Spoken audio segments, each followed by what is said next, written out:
Amin. Pada kesempatan kali ini saya batasi pada 3 poin. Yang pertama, hubungan saya dengan almarhum. Tahun 1997, setahun sebelum ke Mesir, saya sudah berkirim surat dengan beliau.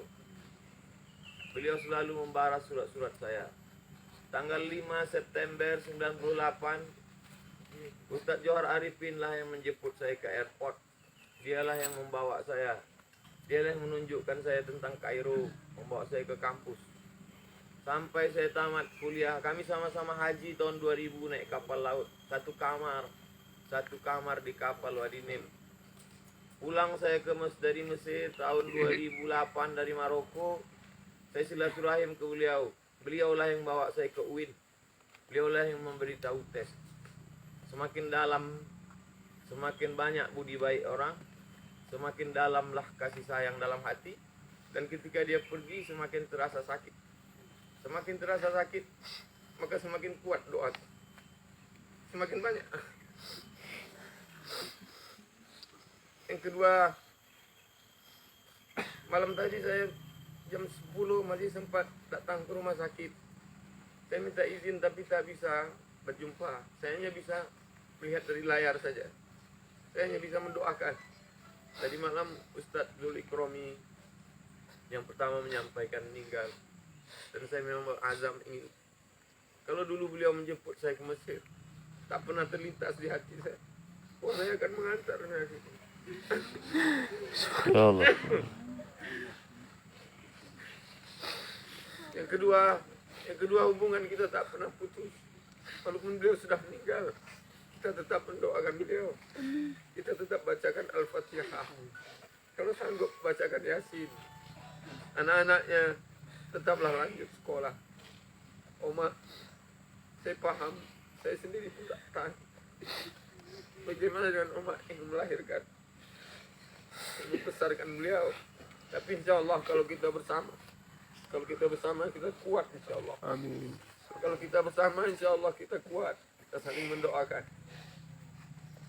Yang terakhir, yang ketiga, bahwa perjalanan hidup ini hanya sementara. Kita pun akan meninggal juga. Kita pun akan meninggal juga menghadap Allah. Hari ini kita sedang dinasihati dengan nasihat yang tidak berbunyi, nasihat yang tidak bersuara. Kematian, dia pasti akan datang. Allah sayang dengan Ustadz Johar Arifin. Selama saya berkawan, tak pernah dia menyinggung perasaan saya. Tak pernah dia menyakiti hati saya. Saya bersaksi di hadapan Allah bahwa Ustadz Johar Arifin orang baik. Amin. Saya bersaksi di hadapan Allah. Allah masih hidupkan kita hari ini. Alladzi khalaqal mauta. Allah menciptakan mati. Wal hayata, Allah menciptakan hidup. Liyabluwakum ayyukum ahsanu amala. Allah buat kita hari ini masih hidup supaya kita beramal. Dosa kita masih banyak, supaya kita taubat nasuha.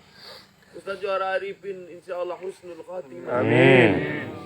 Al-mat'unu syahid. Orang yang meninggal kena wabah, meninggalnya mati syahid. Dia meninggal di bulan yang paling mulia, bulan Ramadan. Di antara bulan mulia itu ada satu malam yang paling mulia, malam 27. Di malam yang mulia itu pula dia meninggal. Sempurna ya. Orang meninggal dunia tidak bisa memilih hari, tak bisa memilih bulan. Allah yang memilihkan dia. Kalau hari ini saya menangis, saya sedang menangisi diri saya. Apakah saya masih bisa seperti beliau? Apakah bisa beramal soleh? Kata Imam Al-Qushairi dalam Ar-Risalah Al-Qushairiyah, orang yang meninggal itu sudah melihat 3. Dia sudah menengok malaikat maut. Dia sudah merasakan sakaratul maut. Dia sudah melihat tempatnya. Karena dia syahid sebelum dia meninggal. Allah Ta'ala kirim malaikat. Malaikat mengepakkan sayapnya. Malaikat menunjukkan tempatnya di surga. Ustadz Johar Arifin sudah melihat tempatnya karena dia syahid. Syahid bermakna syahid. Dia menengok tempatnya. Syahid bermakna masyhud. Karena dia dipersaksikan oleh para malaikat. Futihat abwabul jannah. Bulan ini dibukakan pintu-pintu surga. Wa ghulliqat abwabun nar, ditutup pintu neraka. Wa sufidat asyayatin, dia tidak diganggu setan waktu sakaratul maut karena setan-setan dibelenggu. Dibukakan pintu-pintu surga. Harum aroma surga 500 tahun perjalanan tercium. Bahkan nampak tempat Ustaz Johar Arifin. Saya menangis. Karena saya haru betapa sahabat saya itu dimuliakan Allah. Sahabat saya itu dimuliakan Allah. Apakah kita akan dimuliakan Allah juga tergantung dari istiqomah amal kita. Itu sajalah yang dapat saya sampaikan. Mohon maaf kepada ustaz-ustaz, kepada umat, kepada saudara-saudara, keluarga, anak, sahabat-sahabat, tetangga, orang sekampung Ustaz Johar Arifin. Banyak kata-kata saya ini tak berkenan di hati. Mestinya saya menyabarkan, mestinya saya melarang menangis, mestinya saya melarang berduka, tapi saya pun tak tahan. Hanya Allah yang dapat menguatkan kita. Wasta'inu bisabri wassalah. Banyak-banyak sabar, banyak-banyak salat. Setiap kita teringat, bacakan Al-Fatihah. Setiap kita teringat, bacakan Al-Fatihah. Setiap kali kita ingat, bacakan Al-Fatihah. Untuk almarhum saudara kita, abang kita, Ustaz Johar Arifin bin Malizar, Al-Fatihah. A'udzubillahi minasyaitonir rajim. Bismillahirrahmanirrahim. Alhamdulillahirabbil alamin. Ar-Rahmanir-Rahim. Maliki yaumiddin. Iyyaka na'budu wa iyyaka nasta'in. Shiratal mustaqim. Shiratal ladzina an'amta 'alaihim ghairil maghdubi 'alaihim waladdallin. Terima kasih banyak. Mohon maaf. Wassalamualaikum warahmatullahi wabarakatuh. Waalaikumsalam warahmatullahi wabarakatuh.